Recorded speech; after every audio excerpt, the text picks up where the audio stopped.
ईमानदारी से बताइए कि एक पहिए पे गाड़ी चल सकती है? संभव है, नहीं है। दोनों पहिए की आवश्यकता है, दुख और सुख। यदि जीवन की गाड़ी को अच्छे से चलाना है तो दोनों चीज की आवश्यकता है। एक बड़ी सुंदर लाइन लिखी हुई है, बड़ा सुंदर गीत है। दुख भी मुझे प्यारे हैं, सुख भी मुझे प्यारे हैं, छोड़ूं मैं किसे भगवन, दोनों ही तुम्हारे हैं। दुख भी मुझे प्यारे हैं, सुख भी मुझे प्यारे हैं, छोड़ूं मैं किसे भगवन, दोनों ही तुम्हारे हैं। छोड़ूं मैं किसे भगवन, दोनों ही तुम्हारे हैं। छोड़ूं मैं किसे भगवन, दोनों ही तुम्हारे हैं। दुख और सुख दोनों। आज वो पंडित जी बहुत दुखी हैं, रो रहे हैं, संत उन्हें समझा रहे हैं। सुख दुख ही तो जीवन की गाड़ी को चलाती है, सुख दुख ही तो जीवन की गाड़ी को चलाते हैं। सुख दुख ही तो जीवन की गाड़ी को चलाते हैं, सुख दुख ही तो जीवन की गाड़ी को चलाते हैं। सुख दुख ही तो हम सभी को इंसान बनाते हैं, सुख दुख ही तो हम सबको इंसान बनाते हैं। अभी पीछे कोरोना काल में ना सबको पता चल गया, जो कभी पूजा नहीं करता था उसे भी पता चल गया परमात्मा क्या है। जिनके पास समय नहीं होता था ना भगवान की पूजा, सवेरे रात को लेट आते हैं, खाए पिए सो गए, सवेरे उठे नहाए धोए ऑफिस भाग गए, टाइम नहीं है जिनके पास भगवान के लिए। भगवान ने उन्हें लॉकडाउन में भरपूर समय दे दिया।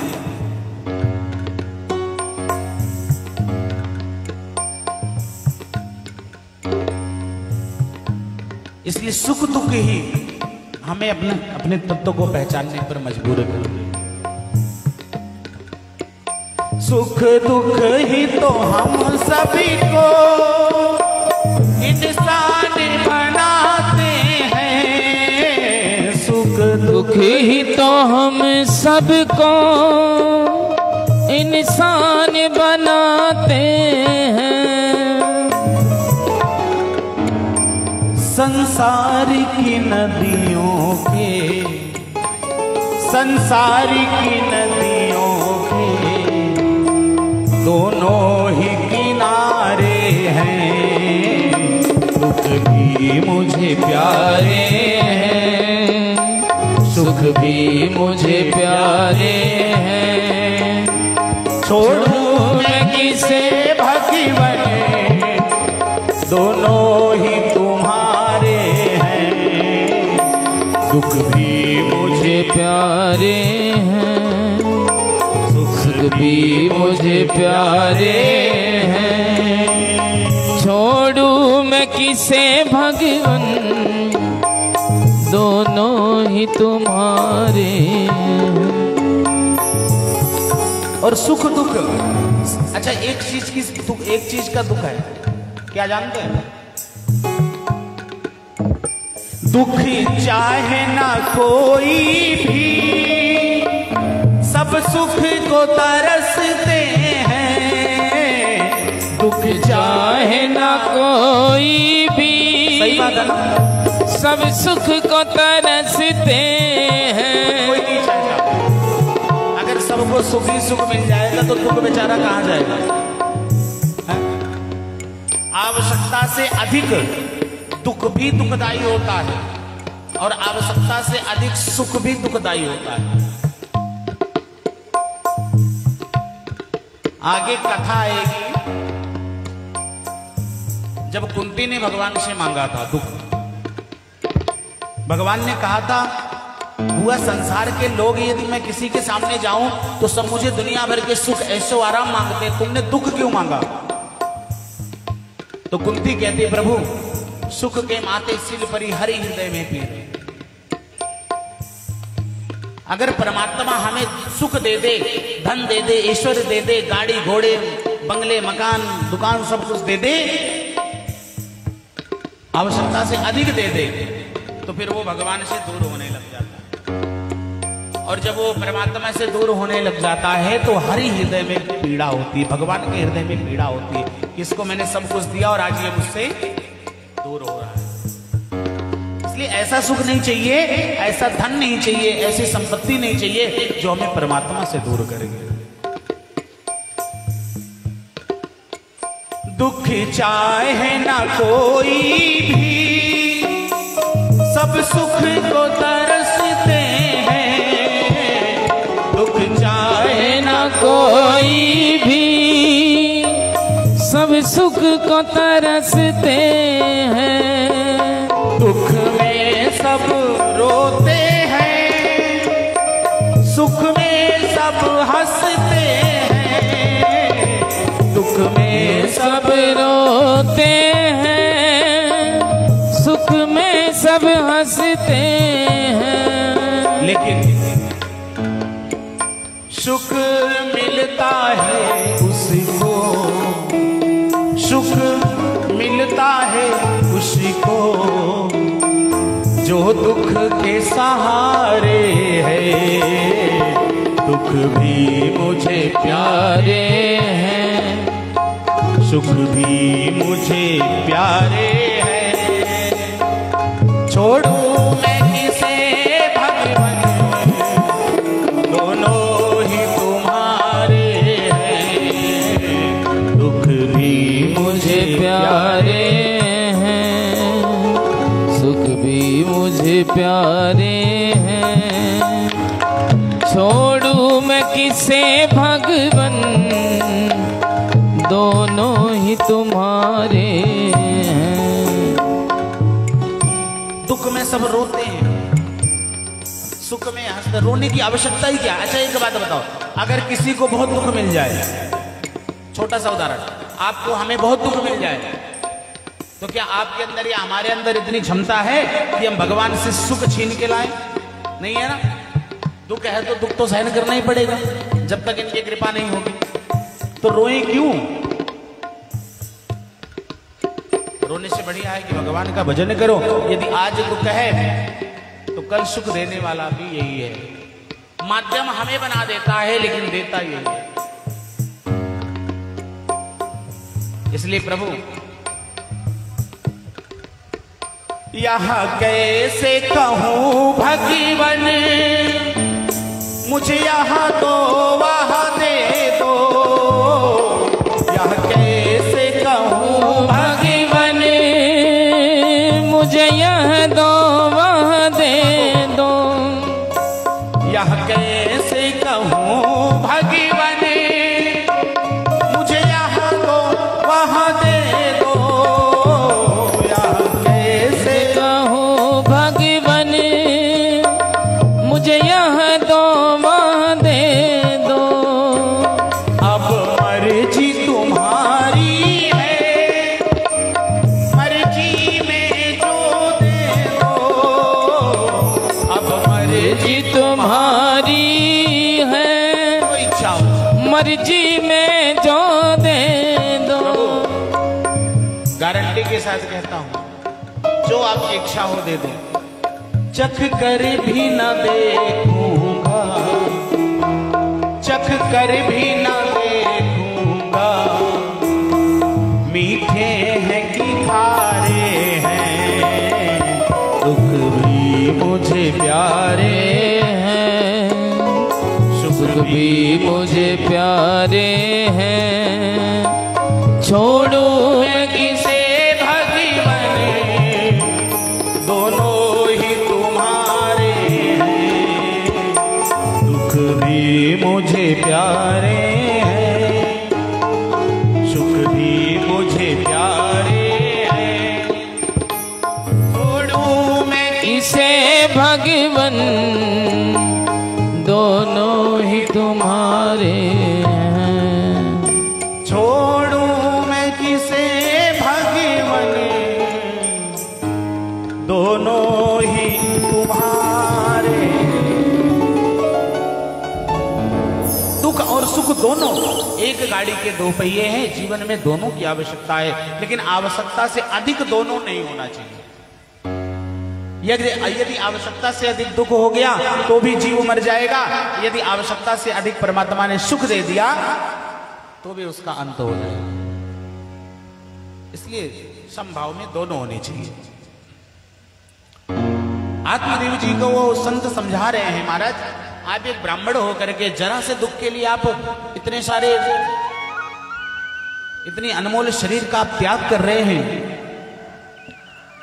वैसे तो ये सत्य है, भागवत जी में लिखा है, संत कहते हैं कि शृणु विप्राह मया तेत्यम परारब्ध तो बिलोक कृति ही सप्त जन्मा वृद्धि तव पुत्रो न चाहिए न चाहिए। भागवत जी में लिखा है, संत कहते हैं कि तुम्हारे एक नहीं, पूर्व में लिखा हुआ है कि 7 जन्मों तक तुम्हें पुत्र नहीं मिलेगा। 7 जन्मों तक। अब देखो यहां पर भगवान की कितनी सुंदर लीला है। एक बार ठाकुर जी ने लिख दिया कि 7 जन्मों तक आपको पुत्र नहीं है, आपकी किस्मत में नहीं है। फिर भी संतों ने एक फल का प्रसाद उठा के दे दिया। बोले इस प्रसाद को ले जाना, अपनी रानी को पान कराना, आपके यहां दिव्य संतान होगी। अब एक तरफ विधाता ने लिख दिया कि 7 जन्मों तक पुत्र नहीं होगा, और एक तरफ संतों ने उठा के प्रसाद दे दिया। अच्छा, संत की वाणी भी परमात्मा नहीं काट सकता। यदि एक बार संत ने कुछ कह दिया, संतों के मुख से एक बार कुछ भी निकल गया, तो परमात्मा भी उसे नहीं काट सकता। अब यहां पर देखो, संतों की वाणी और विधाता के लेखनी में युद्ध हो गया। युद्ध का मतलब तनाव हो गया कि एक बार एक तरफ लिखा है कि 7 जन्मों तक पुत्र नहीं है, और दूसरी तरफ संतों ने प्रसाद दे दिया कि जाओ तुम्हें पत्नी को खिलाना, तुम्हारे यहां दिव्य संतान होगी। अब आत्मदेव जी बड़े प्रसन्न हुए और उस प्रसाद को लेकर के अपने घर को आए। जिस समय वो घर आए तो पत्नी उनकी चूल्हे में भोजन बना रही थी। जोर से आवाज लगाकर बोले, प्रसाद लाया हूं। बोले आप बाहर रख दीजिए, मैं चूल्हे से बाहर निकल के तब खा लूंगी। वो चूल्हे में थी, जूठा था प्रसाद, वहां रख नहीं सकते थे। बोले आप चबूतरे पे रख दीजिए, मैं बाहर आके ले लूंगी। ध्यान से सुनना। अब उस प्रसाद को उन्होंने बाहर रख दिया। बाहर रख करके आत्मदेव जी जजमानी में चले गए। जब धुंधली चूल्हे से बाहर निकली, शाम का समय था, कुछ पास पड़ोस की माताओं को जब खबर लगी कि पुत्र प्राप्ति के लिए प्रसाद आया है धुंधली के लिए, तो पास पड़ोस की माताएं इकट्ठी हो गई। सब बोली बोलने लगी, धुंधली अब तो तू प्रसाद खाएगी, तेरे पुत्र होगा। कोई माता कह रही है, तुझे पता है पुत्र होने के लिए 9 मास तक गर्भ धारण करना पड़ता है, बहुत पीड़ा होती है। मतलब बोली बोल रही है पास पड़ोस की माताएं। अब धुंधली भी कर्कशा थी, अभी बताया ना, उसका बड़ा कर्कश स्वभाव था, बहुत जल्दी गुस्सा हो जाती थी, चिड़चिड़ा जाती थी। तो धुंधली ने कहा मुझे प्रसाद खाना ही नहीं है। क्यों नहीं खाना? तो बोले पुत्र नहीं चाहिए। बोले ऐसा पुत्र नहीं चाहिए कि 9 महीने परेशानी हो, है? घर का काम कौन करेगा? तो बोले कोई बात नहीं, पड़ोस की माताओं ने कहा कोई चिंता वाली बात नहीं, एक काम करना, अपने ननद को बुला लेना, वो 2-4 महीने वो संभाल लेगी।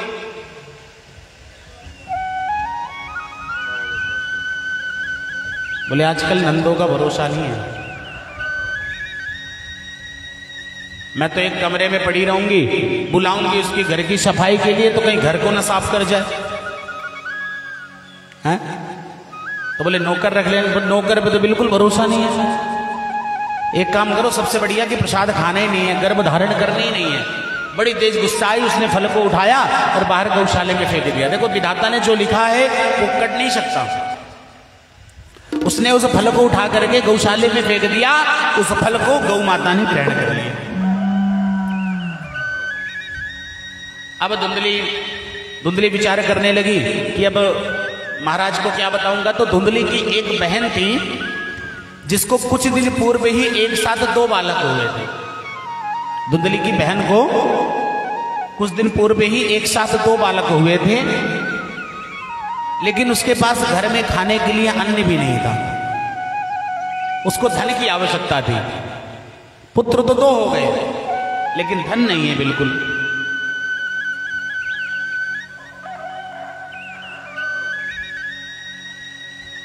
धुंधली ने कहा एक काम करो, अपनी बहन को बुलाया। बोले तुम्हें जितना धन चाहिए तुम मेरे से ले जाओ, लेकिन अपना एक पुत्र मुझे दे दो। धन ले जाओ, एक पुत्र दे दो। तो उसको धन की आवश्यकता थी, उसने धन लेकर के एक पुत्र अपनी बहन को दे दिया। बोले तुम्हारा हो मेरा हो एक ही बात है तो दोनों बहन है। एक पुत्र धुंधली अपनी बहन से ले लेती है, और दूसरा जो प्रसाद गौ माता ने ग्रहण किया था, एक पुत्र गौ माता से हुआ। धुंधली जिस पुत्र को अपनी बहन से ली उसका नाम पड़ा धुंधकारी,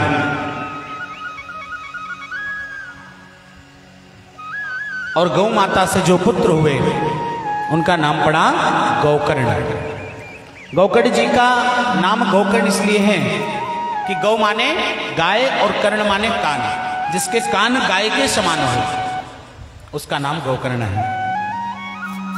गौकर्ण जी के जो कान है ना वो गौ माता की तरह थे, तो उनका नाम गौकर्ण पड़ा। देखो यहां पर दोनों भाव, संतों ने जो पुत्र के लिए फल दिया था वो पुत्र भी हुआ, लेकिन किसको हुआ?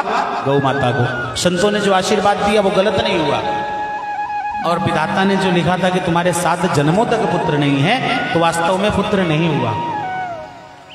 हो गए 2 पुत्र, उसके एक भी नहीं। एक पुत्र को उसने अपनी बहन से लिया और दूसरा गौ माता से हो गया। गोकर्ण जी का एक नाम गौमुख भी है, क्योंकि उनकी जो उत्पत्ति हुई है गौ माता के मुख से हुई थी।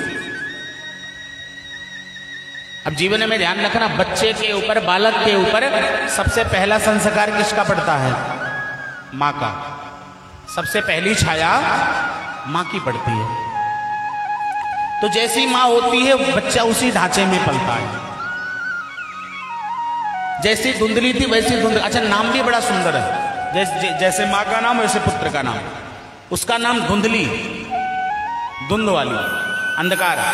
तो बेटे का नाम धुंधकारी, यानी धुंध को फैलाने वाला, अंधेरे को फैलाने वाला। और गौ माता के पुत्र का नाम गौकर्ण हुआ। जैसी माँ वैसा पुत्र। जैसी गौ माता सीधी, वैसे गोकर्ण जी बड़े शांत स्वभाव के, धर्मात्मा, सत्य प्रतिज्ञ, ब्रह्मनिष्ठ, भगवत सेवा, भगवत भजन।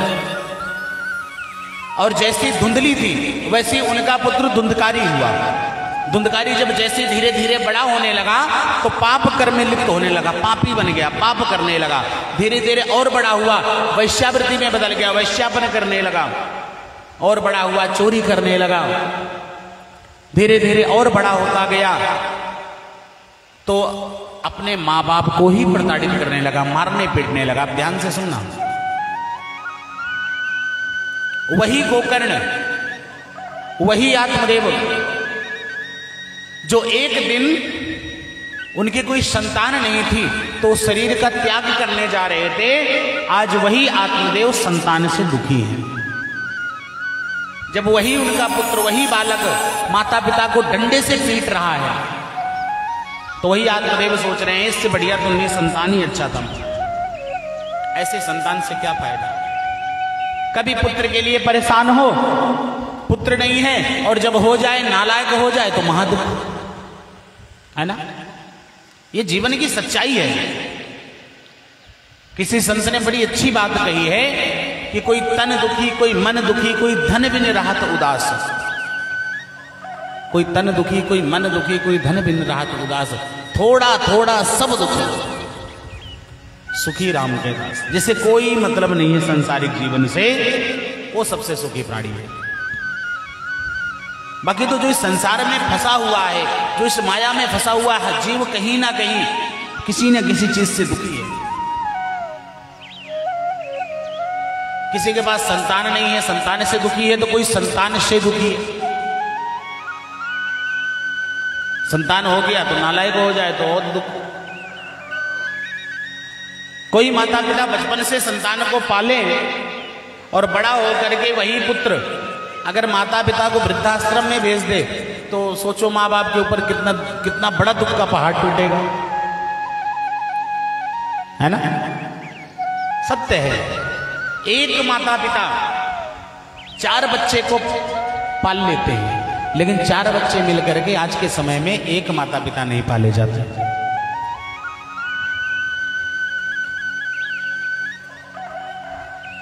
और ये भी गारंटी के साथ कहता हूं कि यदि आप अपने माता पिता की सेवा नहीं कर सकते, आप अपने सास ससुर की सेवा नहीं कर सकते, तो आगे आप भी उम्मीद मत करना। सेवा की उम्मीद तभी करना जब आप करो।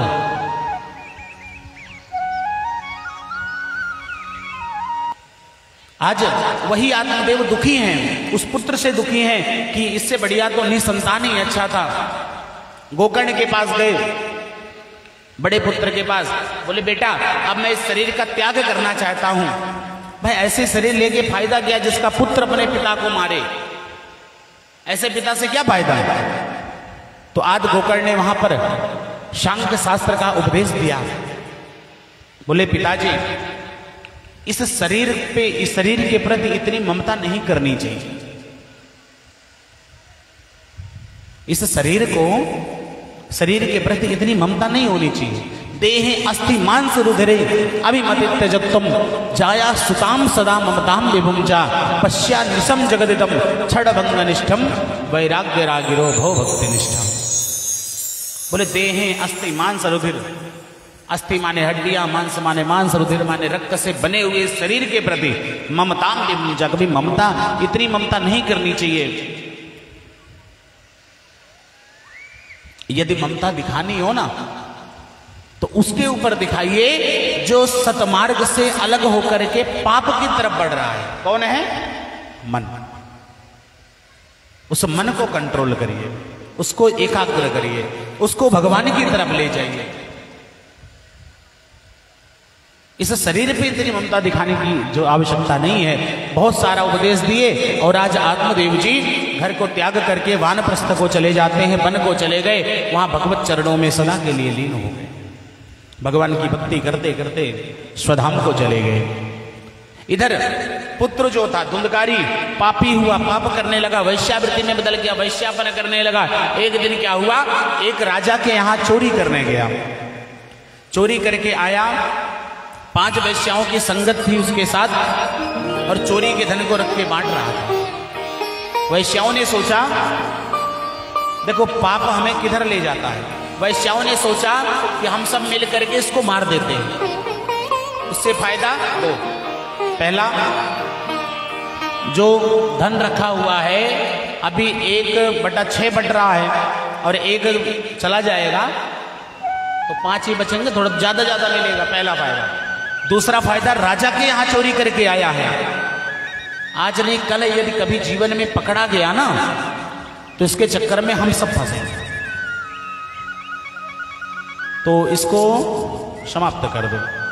वैश्याओं ने विचार किया और 5 वैश्याओं ने मिलकर के उसके गले में एक रस्सी बांध करके दरवाजे की चौखट पर लटकाई। लेकिन दुख की बात यह है कि पापी मनुष्यों के प्राण भी जल्दी नहीं निकलते। जो ज्यादा पापी होते हैं ना उनके शरीर से प्राण भी जल्दी नहीं निकलते, नहीं मर रहा था। तो वैश्याओं ने एक आग का गोला बनाया और उसके मुंह में ठूस ठूस के मारा, तब जाके धुंधकारी की मृत्यु हुई। जब धुंधकारी की मृत्यु हुई, धुंधकारी मरा और गोकर्ण जी को यह बात पता चली, तो गोकर्ण जी अपने भाई की मुक्ति के लिए अनेकों अनेक उपाय करने लगे। किसी ने बताया कि तुम्हारा भाई बहुत पापी था, यदि इसको मुक्ति करानी है तो गया जी जाना पड़ेगा। गोकर्ण जी ने कहा कोई बात नहीं। गोकर्ण जी अपने भाई की मुक्ति के लिए गया जी में जाके श्राद्ध करने लगे। आप लोग जानते हैं ना गया जी बड़ा पावन तीर्थ है। बहुत संक्षिप्त में बताता हूं कि गया इतना पावन, इतना पवित्र तीर्थ कैसे बना। पूर्व समय का इतिहास है, गया जी में गयासुर नाम का राक्षस रहा करता था। क्या नाम था? गयासुर। उसने जीवन में बहुत सारी तपस्याएं की, बहुत वरदान प्राप्त किए। एक बार बड़ी घनघोर तपस्या ब्रह्मा जी की करी। ब्रह्मा जी खुश हुए, प्रकट हुए गयासुर से, बोल क्या चाहिए? तो गयासुर ने कहा, ब्रह्मा जी मुझे कुछ नहीं चाहिए, तुम्हें क्या चाहिए बताओ। ब्रह्मा जी विचार में पड़ गए, बोले ये राक्षस होके ब्रह्मा जी को कह रहा है कि तुम्हें क्या चाहिए, तो मतलब इसके पास भरपूर शक्ति होगी और ऐसे राक्षस का अंत करना निश्चित है, नहीं तो देश में हाहाकार मचा देगा, तांडव फैला देगा। तो ब्रह्मा जी ने सोचा बहुत बढ़िया समय है, यदि ये मुझसे कह रहा है तो मैं इससे मांग ही लेता हूं और इसी बहाने इसका अंत भी कर दूंगा। ब्रह्मा जी ने कहा देगा? गयासुर ने कहा बोलो क्या चाहिए? बोले यदि तू मुझे कुछ देना चाहता है तो अपनी शरीर दे दे, तेरे शरीर पे मैं यज्ञ करना चाहता हूं। गयासुर ने कहा ले लो। गयासुर लेट गया, उसके शरीर पे ब्रह्मा जी ने यज्ञशाला बनवाई और 100 वर्ष तक लगातार ब्रह्मा जी ने यज्ञ किया गयासुर के शरीर पे। ब्रह्मा जी सोचे 100 वर्ष यज्ञ करूंगा तो ये निपट जाएगा। अब 100 वर्ष के बाद जब यज्ञ की पूर्णाहुति हुई, ब्रह्मा जी नीचे उतरे तो गयासुर खड़ा हुआ चलने लगा। अब ब्रह्मा जी ने सोचा अब कैसे मरेगा? जिसके शरीर पे 100 वर्ष तक यज्ञ हो फिर भी वो ना मरे तो मरेगा कैसे वो? ब्रह्मा जी हाथ जोड़ करके वैकुंठ भगवान नारायण के पास गए, बोले प्रभु ये गयासुर नाम का राक्षस तो 100 वर्ष यज्ञ के बाद भी नहीं मर रहा है। भगवान ने कहा कोई बात नहीं। ब्रह्मा जी को अपने ब्रह्मलोक भेज दिए और आज भगवान नारायण गयासुर का संहार करने के लिए, भगवान जितना बड़ा गयासुर था ना, सोचो कि उसकी शरीर पे जब 100 साल तक यज्ञ हुआ तो उसका शरीर कितना विशाल होगा, कितना बड़ा होगा। जितना बड़ा था भगवान उससे डबल हो गए और सीधा चरण उसके सिर पे रख करके उसके शरीर को दबाने लगे। दबाते दबाते दबाते दबाते जब भगवान के चरणों के बिल्कुल मध्य में पहुंचा और गयासुर के शरीर से प्राण निकलने ही वाला था कि गयासुर ने भगवान से वरदान मांगा कि प्रभु मैंने भी अपने पूरे जीवन तपस्या की है, कभी कुछ मांगा नहीं है, आज मैं जा रहा हूं तो मैं आपसे वरदान मांगना चाहता हूं। भगवान ने कहा बताओ क्या चाहिए?